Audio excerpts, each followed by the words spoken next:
Okay, everyone.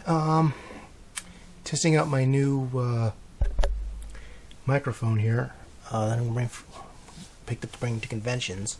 So that's why I also got the external mic going. So the sound's going to be a little strange here, but bear with me. So it is 10:45 Eastern Time. I went into the Superman movie to Man of Steel about 7 o'clock, and I came out about 9:30, so running time's roughly 2.5 hours. 9:30, 2.5 hours. So, what did I think of Steel Man? Actually, I gotta give him credit. There was more Superman in here than I expected to see going in. That doesn't mean I don't have any problems with it, especially from a fanboy perspective. But I did not go into this movie thinking it was going to be a bad movie, or I wouldn't have blown $10 on this, especially for an advanced screening. It actually is a good superhero movie and a decent Superman movie. And I'll explain what I mean by that when I get into the spoiler side of the review. But let's just say there are a number of things that I got fanboy nitpicky about. And a few things that I thought were okay. Interesting changes, some not so interesting changes, some unnecessary changes.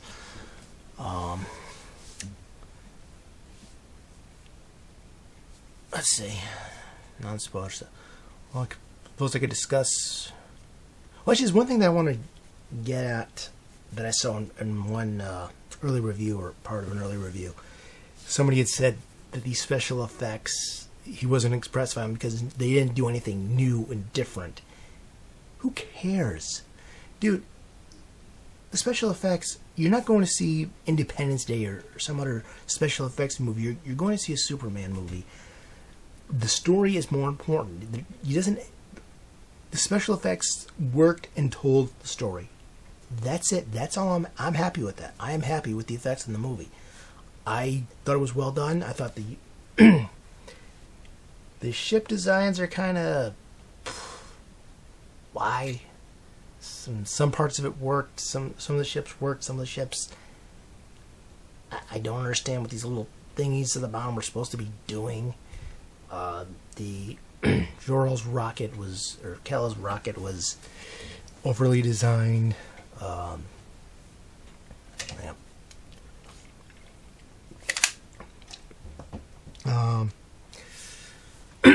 So I wasn't too thrilled with the mechanical designs in this. I will give them credit for not just copying Richard Donner for their version of Krypton. There's something of John Byrne's Krypton in this, but not so much of Richard Donner. So let's get away from the crystals. Thank you. Let's see. Oh, right, the actors. Henry Cavill, didn't get to see much of his Clark Kent. They call him Clark enough times during the movie, but he only puts on... I will say this. He does put on the glasses near the end of the movie, and I'm kind of okay with that. We'll see what happens. Maybe if there's a sequel, we'll see if they do anything with that identity.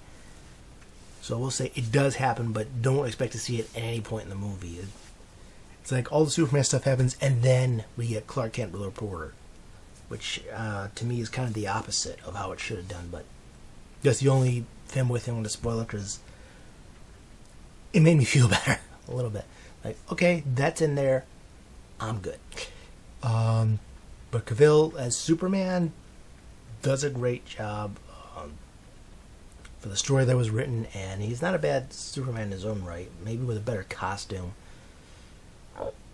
I still don't like the basketball-y costume with the cape going down to the feet.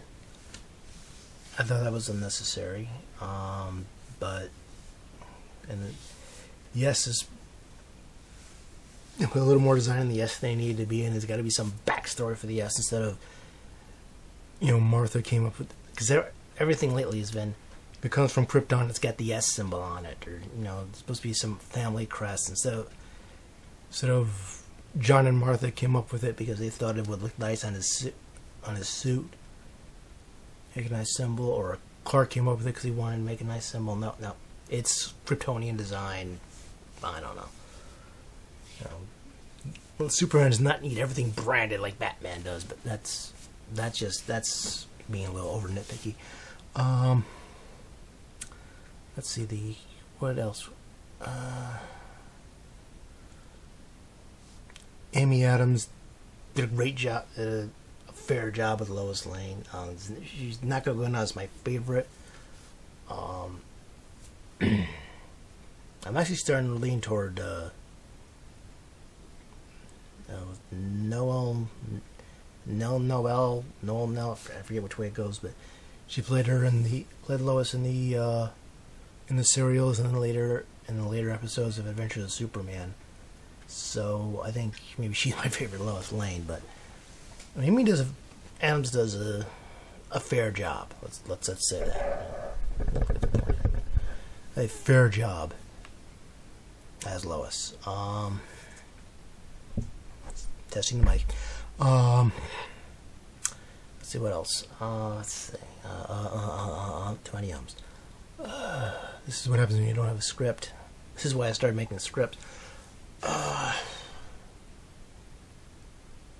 Lawrence Fishburne, I was right. I was completely right about him as Perry. Not that he does a bad job, but I still had trouble buying him as Perry. Not because he was black, that helped that it didn't really look like Perry, but he was a little too, exactly what I thought he'd be. He was a little too relaxed as Perry should be.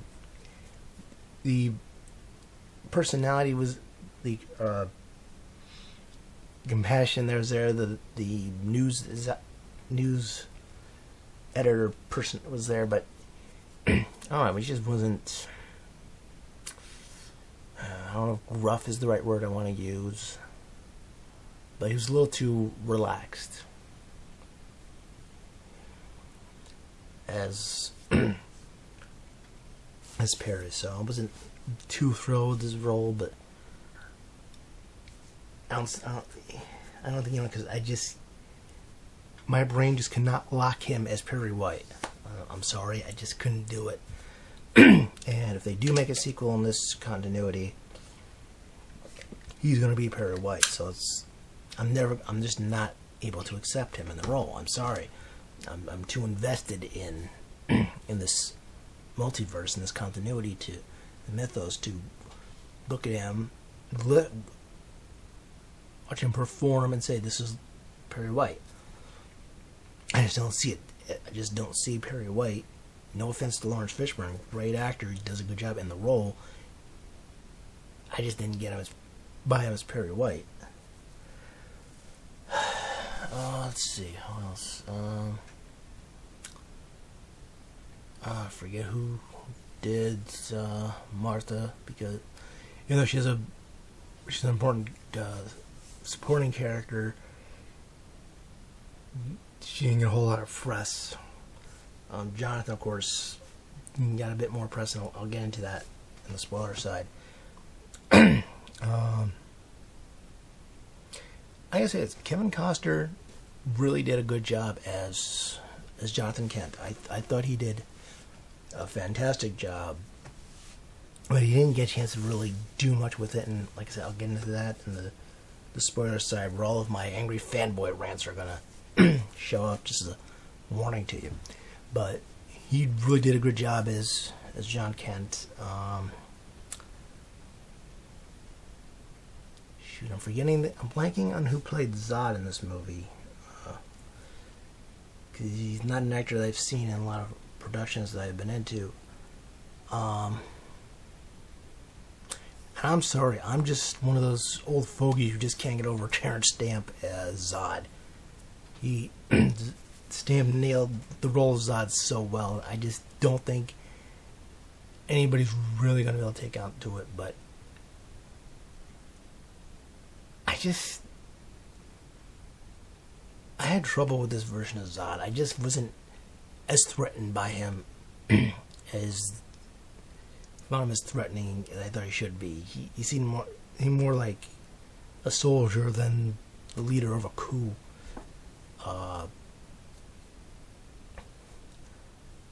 And then he saw himself as a soldier, but he kind of became a leader, so it's kind of important that he be all leadery. But he didn't do, like I said, again, not bad in the role, but it's just he didn't have that level of villainy that I expect from General Zod. And granted, only seen 3 Zods in my life, and I haven't seen the Super Friends Zod in a long time. My 2 Zods were Terrence Stamp and then Rene Auberjois. I can't even pronounce that name. But in the Ruby Spears, he did a good job as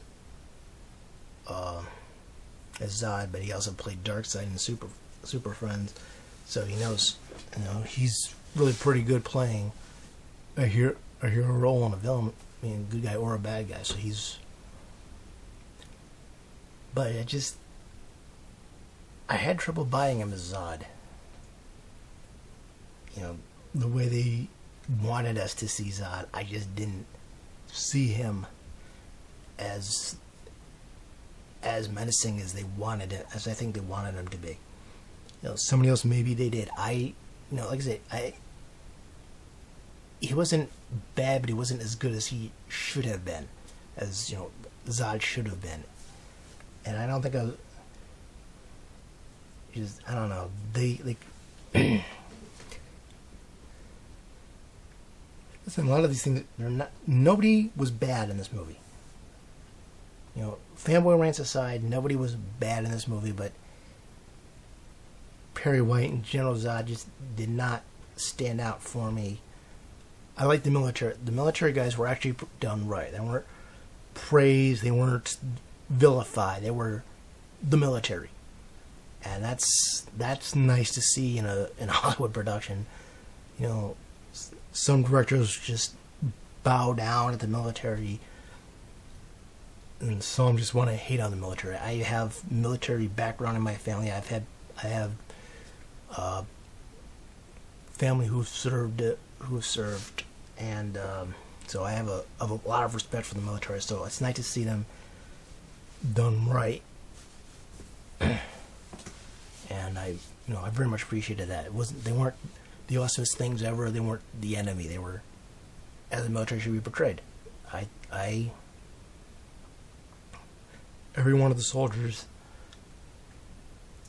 A+ job, ace job. Let's see, any other non-spoilers I can put in this. Let's see, the mechanical designs, the actors, the effects.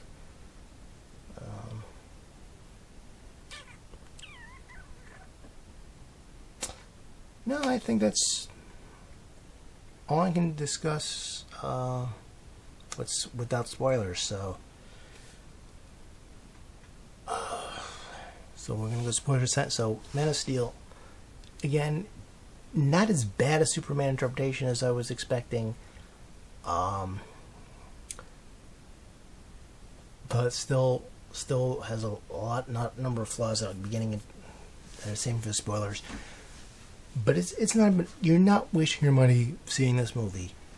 But if you're looking for a really good Superman adaptation of a Superman should be, I would still go to the first 3 movies or the serials. Because it's just not as good here as I would have liked, but it is. If you just want a general superhero movie with Superman elements, it is a darn good movie. I enjoyed the movie until the fanboy nitpicks came in. So let's start talking about the fanboy nitpicks. Spoilers from this point onward. You are warned. Okay. And the nitpicks start off almost immediately. Like I said, because I think I said it, John Byrne's Krypton is the biggest influence. The super scientific society, forced caste systems. You were created and immediately get told what you're going to be. No free will. I'm getting so tired of that. Maybe it's because it's just because I've gotten so tired of it in Transformers continuities lately that seeing it again here, just like, oh no, not again.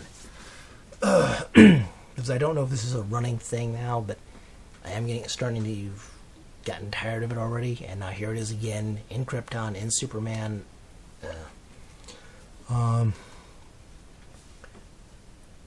But yeah, that's this side. Once again, there's two sides fighting against it, but where Jor-El is a little more subtle to it, he and Laura have a child, the first natural childbirth child in, like, what do they say, like 1,000 years or something like that. 1,000 years, 10,000. This is very old civilization. The first time in 1,000 years, let's say that there's been a natural childbirth, and that's supposed to be a big, huge deal. I'm so sick of this. I want to just ask John Byrne, why? Why did you have to make this whole alien society where people aren't even believing with making physical contact? So here comes General Zod. So Jor-El's trying to give his usual "Krypton's gonna blow up, we must do something" speech. Zod suddenly pounds in and declares that he's starting a revolution, a coup. There's really no reason given, because throughout the course of this movie, I don't see any point where Zod disagreed with the system. He seemed to be all in favor of the system. In fact, he called Kal-El's natural childbirth, heresy. It's almost like it was a sin against the laws of Krypton and man, or something, or whatever. Rao and man, I don't know. But, yeah, he really just kind of... I don't see what he was actually angry with Krypton for, because they wouldn't kill, maybe? I don't know. He's a soldier. He will protect the ways of Krypton. He goes in with his final big villain speech. He lives for Krypton and to protect Krypton and Krypton's ways. And I don't see anything. The council seems to be agreeing with that. I think Zosh is upset because they won't kill. They actually do send him to what they call the Phantom Zone, but I don't know. I didn't really follow where the Phantom Zone was, and it's not this handheld projector anymore. You send him this big, huge machine that I guess you send him through the zone by putting it in space or something. I don't know. I really didn't follow how exactly one gets put into the Phantom Zone in this movie. I'm not sure they understood it either. I really don't. But like in Superman 2, they get thrown out when Krypton explodes, and they become the big threat. One more thing before I cannot leave Krypton without getting this. Really kind of ticked me off right early in the picture. After the coup, Jor-El escapes and goes to where they're going to launch Kal into space. And Zod and his forces break in. And Zod kills Jor-El. Just straight out murders him after one of the little once he finds out about Kal-El being natural childbirth and being sent into space, and it has the Deus Ex Machina, which I'll get into because that's a whole other rant. And Zod kills Jor-El. And he says, "Well, I'm not happy about it." Yeah, you don't seem to care much, really. But here's why this pisses me off. When Krypton explodes, Lara is all alone. Jor-El is dead. Kal-El is rocketing off into space, and she's pretty much alone, except for these little floating things that serve as assistants or whatever.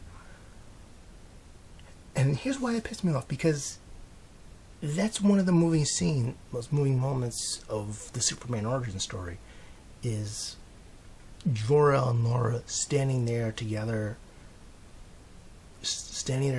holding, embracing or kissing or whatever version they go with, but they're together at the end.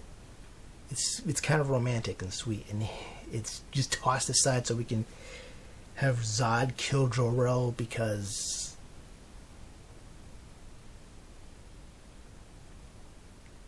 I don't.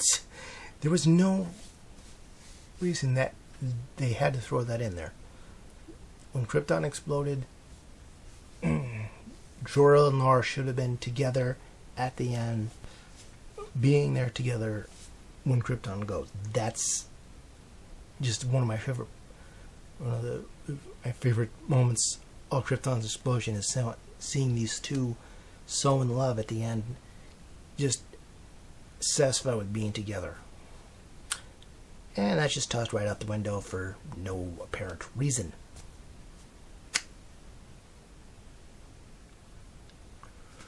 So this movie did not get off to a good start with me when it did that. So it went through a lot of trouble to win me over as much as it did. And like I said, I was kind of bothered with the fact that all the Superman stuff happens before Clark Kent becomes a mild-mannered reporter for a great metropolitan newspaper. That should have been early on. Instead, all the Superman stuff happens first, and then he becomes Clark Kent, and reporter. You know, he all this time without finding himself and playing up this. This is one thing they played up the theme that is bothering me in the New 52, where Superman is supposed to be this outsider, alien, and I guess he learns to become part of the crowd. Is that supposed to be his development? Because I didn't quite see the evidence of that. I like it better the fact that this is something that Byrne did right, that Clark was born and raised on Earth, and maybe Kryptonian by birth, but is Earthling by nature. And as Clark Kent, he is part of the people, part of the crowd. He is a human being, and then Superman, he becomes Superman, does all his fascinating feats, and then just goes back to being one of us, because he is one of us, where it counts. In here. I'm tired. But that was not the theme that they went with here, but I'm not sure exactly where Clark's character growth was. You know, maybe it was he accepts the fact that he's Kryptonian by nature and Earth by upbringing. Maybe that's Earthling by upbringing. Maybe if that's the case, it was just maybe a little more subtle than I would have liked. But it's just because I'm tired of seeing he's not this outsider. Stop treating him like he's some alien simply because he's from another planet. That's not Clark's personality. Superman is what he does, Clark Kent is who he is, and Clark Kent is a Kansas farm boy who became a reporter. There you go.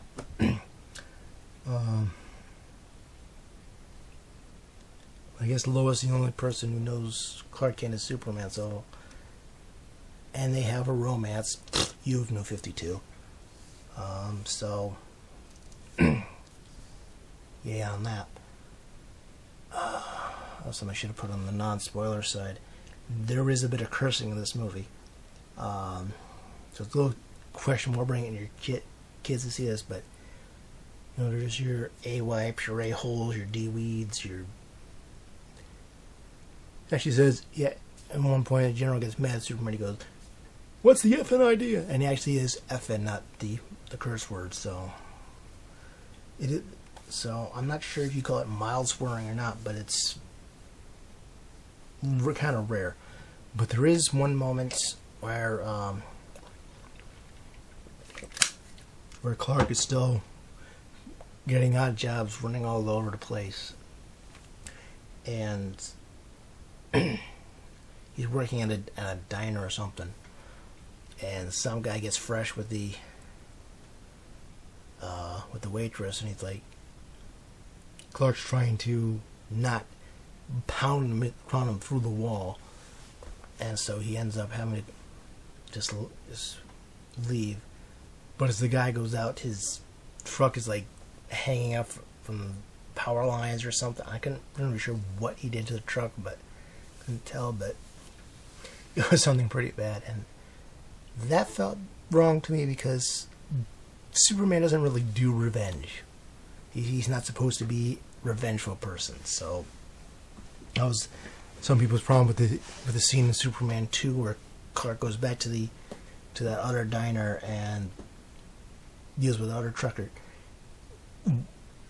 I guess some writers must seem to think that Clark has issues with truckers. I don't know. Both in a movie with General Zod, so make of that what you will. Let's see. What else? I don't want to talk about the Machina just yet.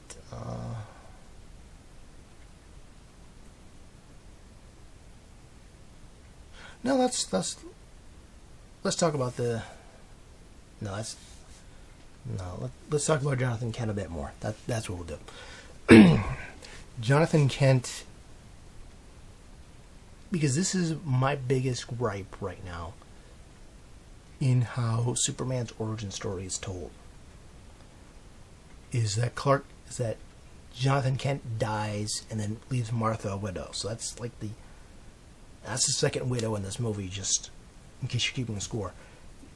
Laura was a widow when Krypton exploded, and then Martha's a widow in this movie. And the way they took him out, there's this thing going through the movie that Jonathan is scared of people learning Clark has superpowers and trying to keep his powers a secret, to the point where he willingly lets himself get sucked into a tornado rather than have Clark reveal his powers. You know, the usual bit where you have to go back for the dog. I don't know the official trope name of that, but he went back for the dog, and the dog escaped. So, as the nostalgia critic would go, Boomer lived. Ah! You know, that nostalgia critic thing. But yeah, the dog lives, of course, and Jonathan dies. He's sucked up in a tornado because he doesn't want Clark to come save him, use his power. Clark, in other versions, has always never had that much trouble using his powers in secret, but now, in this movie, every time he has to use his powers, he has to walk off like Bruce Banner after he turns into the Hulk. He always seems to suffer in some situation that causes him to use his powers, and then he has to disappear. He saves a bunch of oil workers, and he has to leave. Then the thing with the diner, he doesn't have to use his powers, but he decides to screw over the trucker, so he uses his powers, and then he has to leave. That was just lame. And I guess there were other circumstances Lois finds where he uses his powers and then had to leave before she tracks him all the way back to Smallville. Give Lois credit, she's a good reporter in this movie. The honest one too. She is willing to keep certain things a secret for other people's benefit, even if it costs her the story. So, because that kind of happens with when she actually gets to talk to Clark,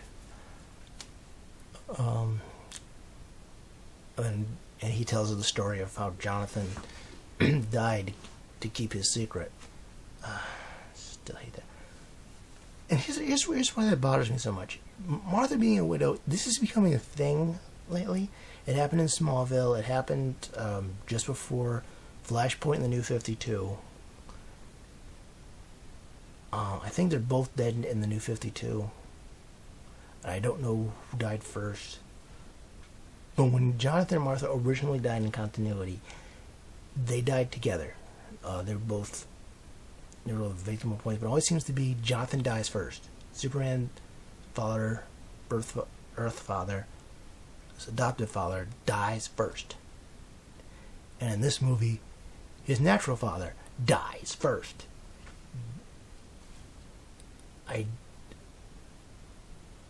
This movie hates fathers. That's all I can see. Is for some reason Snyder, Goyer, or Nolan just hates dads. No other way I can say it. Superman's dads keep dying before his moms. Leaving. I don't understand why this trend is going on lately.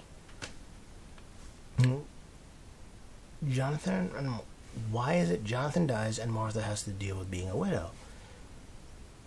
I don't understand. It happened in All-Star Superman as well. This is a trend that I want to see, not reversed, because Martha dies and then John is a widower. I don't want to see that either.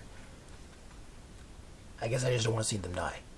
Keep them around. That was something good about post-crisis DC Universe. That John and Martha were there as, sort of Superman's support. But yeah, the moments where we see Clark taking these odd jobs, trying to fit in, just because I just am used to him immediately just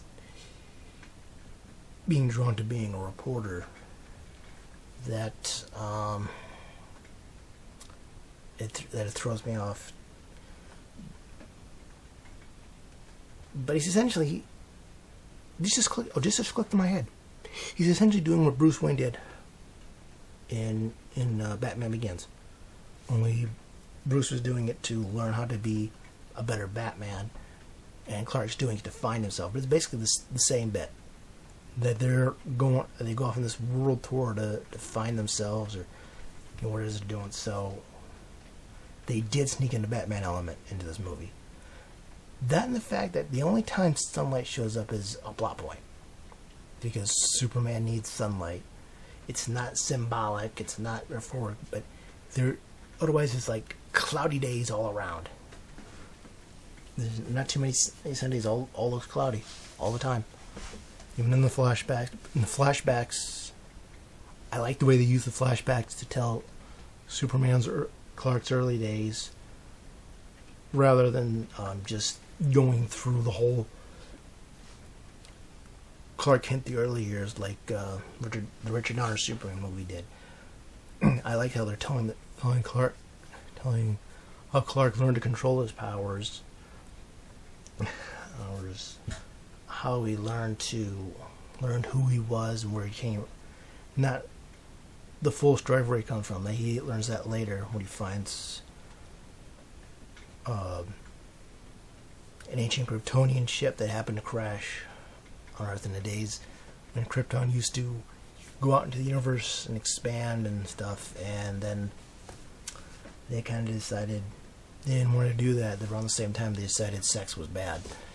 So so yeah, that happened. So he finds the alien ship, and he has a key that was left behind in the ship that he came in, and that's where he learns the history of Krypton through a AI copy of Jor-El. So they kind of kept that, but he's not the jerk that he was in Smallville, and he's a little less distant than he was in the Donner films. So hooray for that.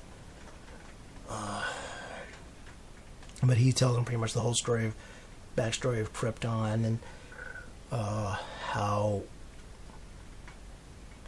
Zod turned on Krypton for, again, never explained why he hates the ruling council and wants to change. He's never really explained, unless he thought that the Kryptonians should be going back out into space again. I don't know. but it's never really explained. It's just, I don't like the way you're doing things. You know. So I'm taking out.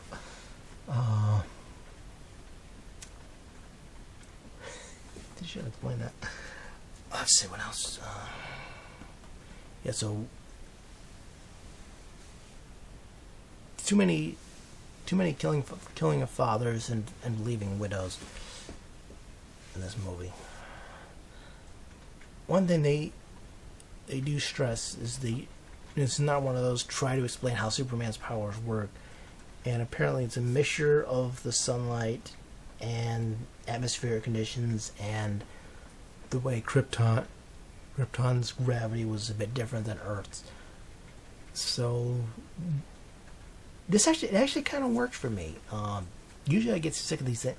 Like right now, there's this big debate on the internet of how Superman shaves, and all these celebrity talking heads, including the Mythbusters, are sitting there going up with trying to explain the scientific reason of how Superman shaves. X-ray vision on a hand reflected off a mirror. There you go. That's all I need. I don't need to know. I haven't even looked. There's a website that's actually set up by Gillette. you can tell who's behind that one. With like his videos of people trying to explain how Superman shaves. Like, I don't care. I have more important things to worry about in a Superman movie, a Superman story, than how he shaves. It's not my biggest concern in life.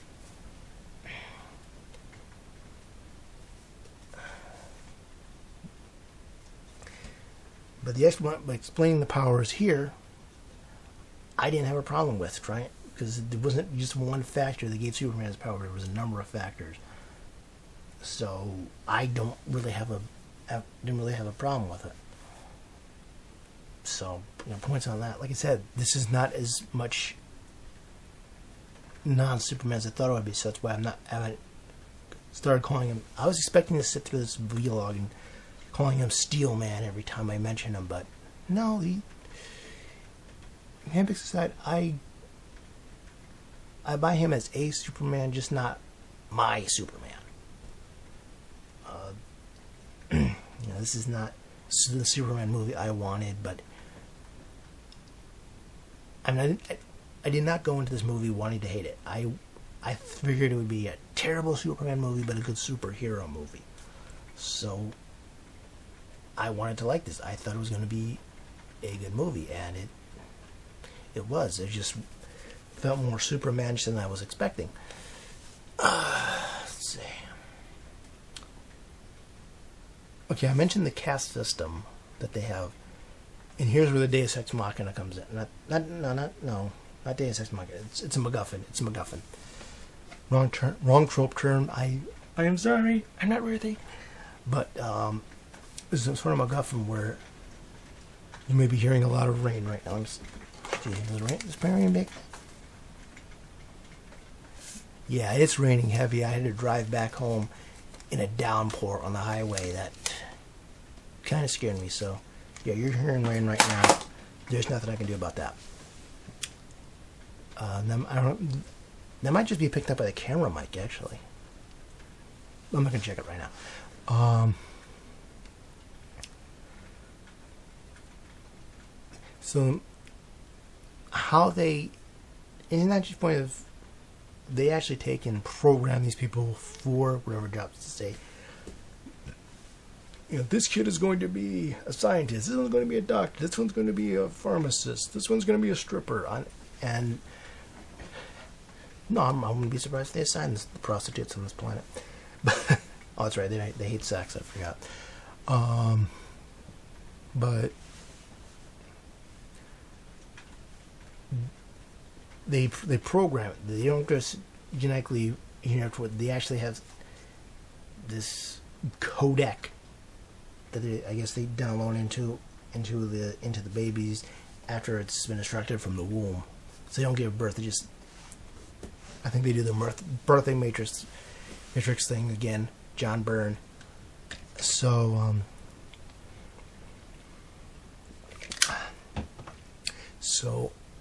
they create the birthing mate.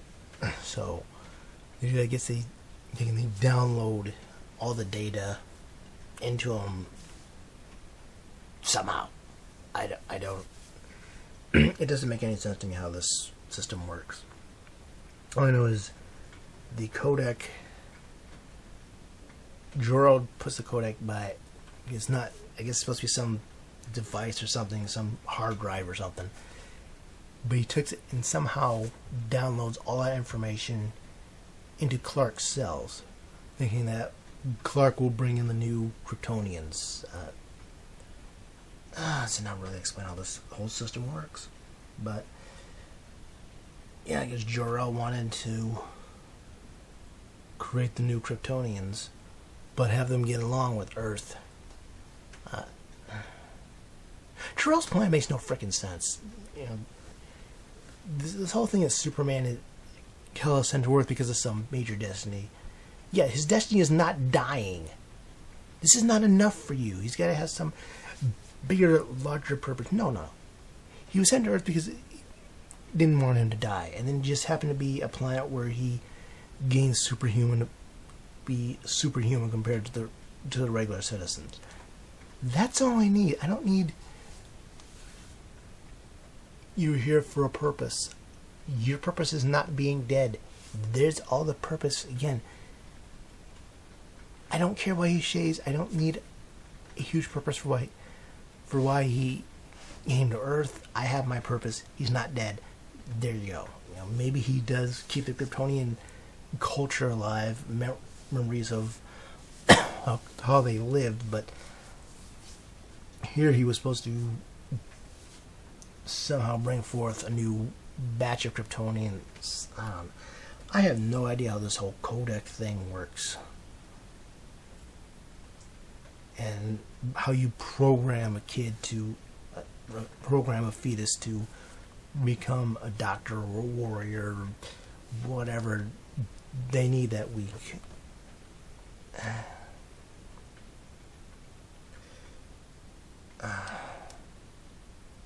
It's like the shit. It's like the spaceship designs. They want to make it look all futuristic-y and science-y and spacey, and they don't worry about things like, does it make sense? And the whole codec thing, I do not follow this whole thing at all. Maybe if I watch the movie again some point, I'll understand it. But as far as this goes, I just did not get how the system worked. It was simply a MacGuffin that was so unnecessary. It could have been a hard drive in the ship, and have you learned that maybe it crashed, it broke, or was damaged somehow, or Superman was keeping it elsewhere. They actually do call him Superman once in the whole movie, so we can get away with calling him Superman. But it was this whole. Sorry, kind of late. I'm up to 11:28. I've been talking for about 43 minutes. I don't understand. It doesn't. It's just kind of there to be sciencey and spacey. It's so unnecessary. We're gonna program our kids at birth with Earth because we're all sciencey and we're totally devoted up the butt to science. It's just ridiculous. I don't think. Well, Kryptonian can't be a scientifically advanced society without being this cold, heartless monster. But kind of like the Vulcans done wrong without being Enterprise.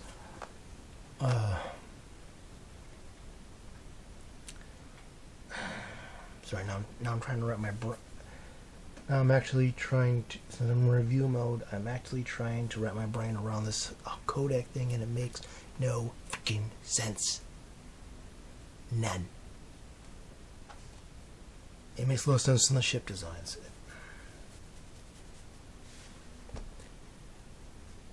Guys, if you're going to do science fiction, and there's very much a science fiction element in Superman and in this movie, don't put in cool sciencey things just to have cool sciencey things, because they may turn out to not be so cool. Spaceship designs are not cool. The mechanical designs are not cool. The world engine that they use for terraforming Earth at one in the big climax is not cool. Well, the concept is kind of cool in a villainy sort of way, but the device itself, probably the only piece of Kryptonian tech that actually makes sense, that actually looks like it makes sense as how it's designed for what its function is, for how it terraforms. You got the engine on one side, the other person on the other side, and they work together to alter the planet to something more Kryptonian in nature. So they're all giving up their superpowers, basically. I just reminded of something else that's kind of weird.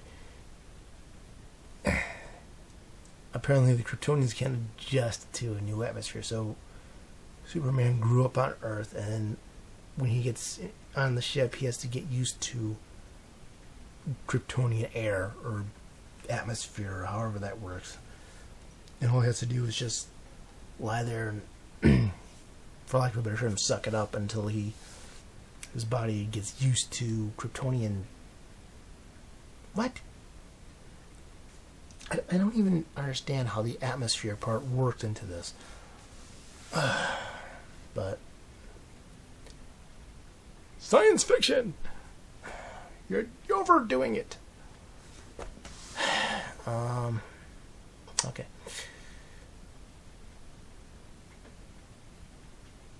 So the climax, the final battle with the big battle with Superman and the Kryptonians,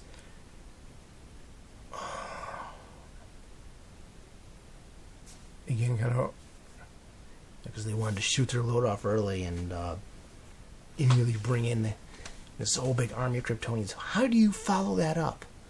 Brainiac, Darkseid. No, I don't see Darkseid being used by Christopher Nolan. That's fourth world stuff. That Nolan's all real world type of. Bleh.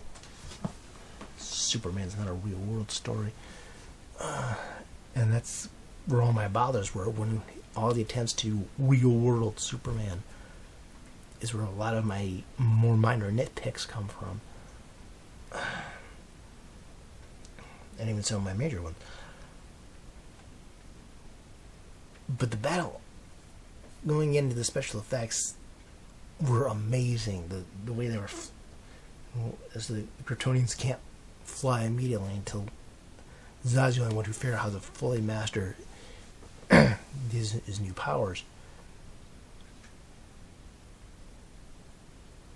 But the fight, and Superman flying around bashing these guys jumping on airplanes, and because they can't fly yet, jumping on airplanes and watching Feora just zoom around, knocking soldiers all over the place was. You never see anything. I don't care if you never see anything. This was freaking awesome. How can you complain that these fights were not freaking awesome? And the mechanical designs are crap. The armor looks silly, but the fights were awesome. They were really well done. I really, especially the final battle with Zod and Superman just flying around, knocked each other through buildings and things, and Zod threatening people, and just beautiful. The fight scenes are where like what really felt like a Superman movie to me. I wanted something a little more along that lines, but a little more, I don't know, light necessarily, but just. But I wanted to see something a little more fantastic, and this was a little more fantastic, a little more epic, a little more Superman-y. The fights were really good. I just thought the way the character arcs were kind of good in parts and messed up in others, as far as told well, but mythos wrong. The flashbacks were good until Jonathan killed himself.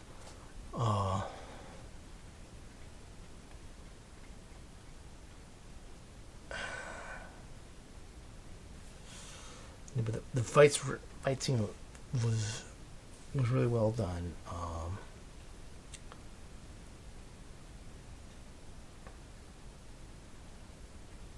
What else I want to talk about? Okay, the fight between Zod and Superman. Let's talk about the way it ended, because we're in spoiler territory. Superman kills Zod. And I've got to ask Christopher Nolan, what is it with you in killing off all these villains? In the first movie, I forget if Scarecrow died or not, but no, I don't think Scarecrow. No, I actually think Scarecrow lived, but Ra's dies, and then in the second movie, Joker dies, then Two-Face dies before ever really doing anything Two-Face related. I haven't seen the third movie, so I don't know if... I think Catwoman lives. I don't know if Bane dies or not, but this... but then they have to go and kill Zod in this movie. It's like, do you not believe in bringing a villain back? I mean, yes, okay, Lex Luthor is overdone. That's why I'm glad Luthor wasn't in this movie. We do get a shot of Lex Corp during the Superman Zod fight. Now, nice little nod. It's like one of the kids on the bus in the scene in the trailer is Lana, and another kid is Pete. And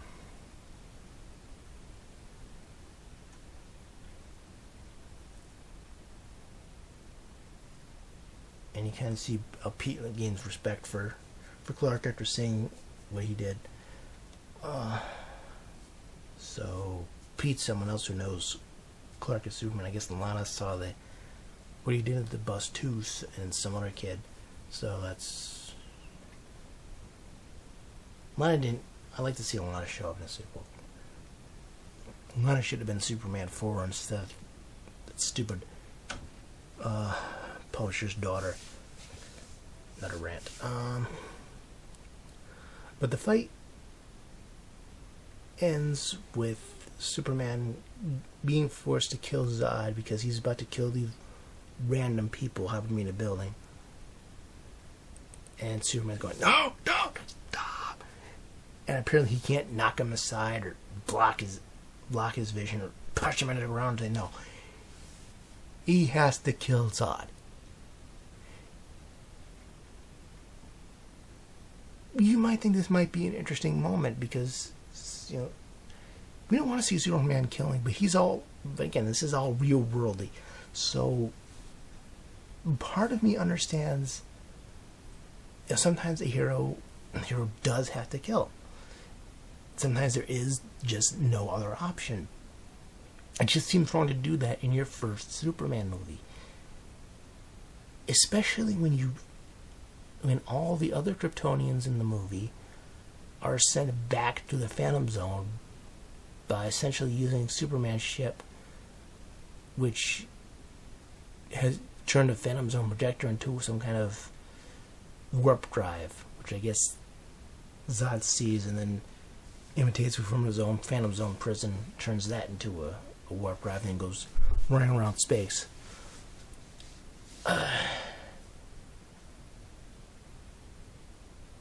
And they all got sent from the Phantom Zone, but Zod has to die. Why couldn't Zod be sent back into the Phantom Zone along with the others, and not have Superman have to kill somebody on his first movie? It could have been done. You still could have had the epic Superman Zod battle. Instead, have it end with Superman forcibly shoving Zod into the Phantom Zone, being forced to somehow get him into the zone so he can save Lois, because he does end up having to save Lois from being sucked into the zone after she has to abandon the plane.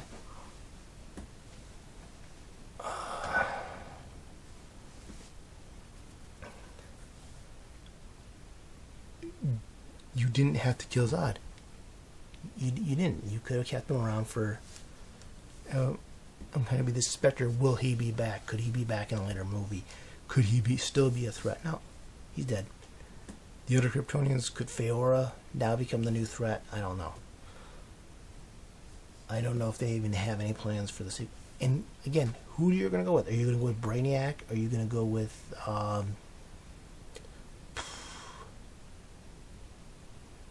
because going down Lex Luthor seems kind of lame after this. At least Donner waited into the second movie. Toyman's probably no chance at all with Nolan and Zack Snyder at the helm. You're probably not going to. Well, no, maybe Snyder would use Toyman, but I don't see Nolan using him.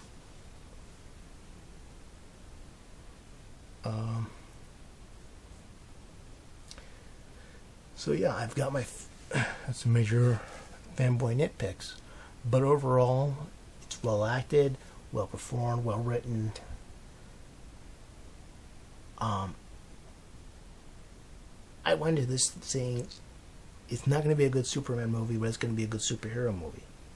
And it was a really good sci-fi superhero movie. And a fair adaptation that I thought, but it's still got enough gripes with it that it's like there are enough things they did right that I didn't call him Steel Man like I thought I would be.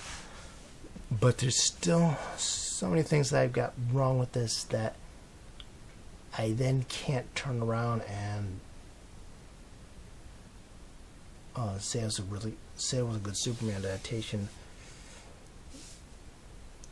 But if you're on the fence about saying it, I still say go see it. It was a good movie. It was not a perfect Superman adaptation. If you want a good Superman adaptation, go watch Superman Adventure, Superman the Animated Series, or I think is, my favorite is still the old Fleischer tunes. I think, for my money, it was probably the best adaptation of Superman ever. Especially, go watch Last Son of Krypton, which was their take on the origin story, and I think it was done much better. So, yeah. So, not the perfect adaptation. Better than I thought it would be. Better enough that I am willing to call this Superman.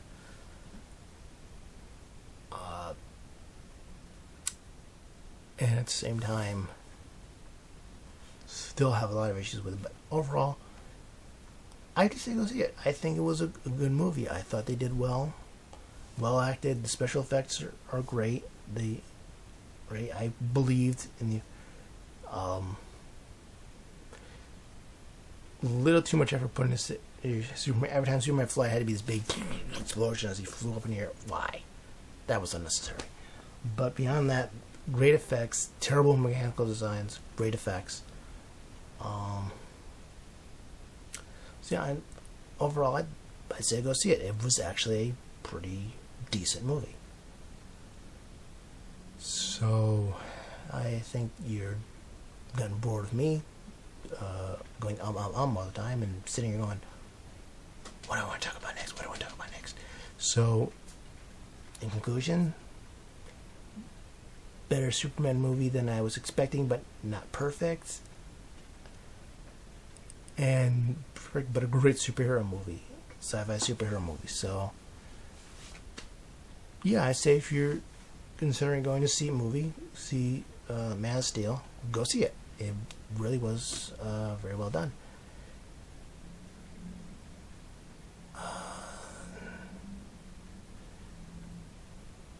Yeah. So, that's it for me. I'm going to go to bed and then, maybe I'll try to process, relax a bit, go to bed. Tomorrow I'll get up, process this, and then you'll see it.